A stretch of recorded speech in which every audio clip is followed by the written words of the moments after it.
21节的感动时刻，今年我们特别规划了专题形态来去客庄住一晚，希望您能够爱上客家。我们这回持续探索屏东，在屏东呢拥有很多道地的客家美味，像是建功板条，小小一家店，可是吸引很多游客千里迢迢。这回我们还要品尝的是咸鱼肉饼，也很受到欢迎。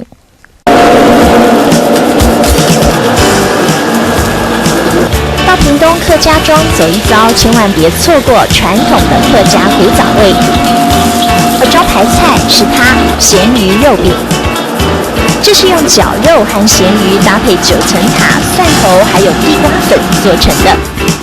客家人勤俭，所以有这一道菜，不需要再多准备其他的菜肴，就很有饱足感。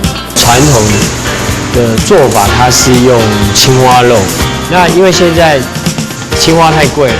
那我们就用那个咸鱼去取代那个青蛙的那个口感，是一道非常也是这边很独特的一个风味菜。客家控肉皮 Q 又多汁，香味扑鼻。客家阿婆传承下来的花生豆腐，用再来米制作，配上花生，口感扎实有弹性。而这一道客家肉圆里头虽然只有绞肉跟红葱头，不过香 Q 弹牙。要甩的时候就会沾着酱油，然后就甩在手上，然后就把它甩成这个椭圆形一个橄榄状。那这样子甩过之后，它的肉质会比较质地会比较 Q 软。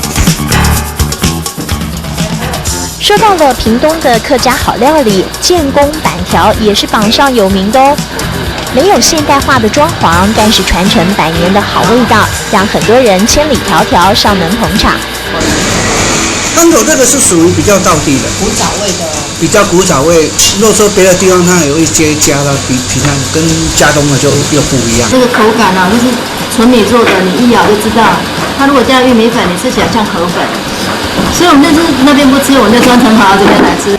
大受欢迎的除了手工板条之外，大骨熬上6个小时的浓郁汤头，也让饕客竖起大拇指。慢慢一直熬，一直熬，熬到中午以后就比较浓啦，没有放生水，就直接一直熬，再舀高汤过来这样。用猪油炸过的红葱头也是好吃的秘诀之一哦。老板娘说，传承3代的美味会一直在客庄飘香。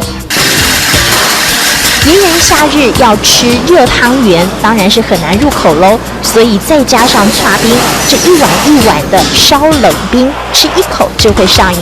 冷热2种温度在口中，一口热气，一口清凉有劲，口感很特别。煮熟的汤圆遇到了冰，汤圆更香 Q。屏东的客家美味就等着您细细品尝。轻飘在嫩白的板条旁，红葱头唤起质朴的口感。密合在扎实的绞肉里，9层塔配咸鱼，绝佳好滋味。饥肠辘辘了吗？客家汤圆还在等着填你的嘴。屏东客家庄满足味蕾的感动时刻。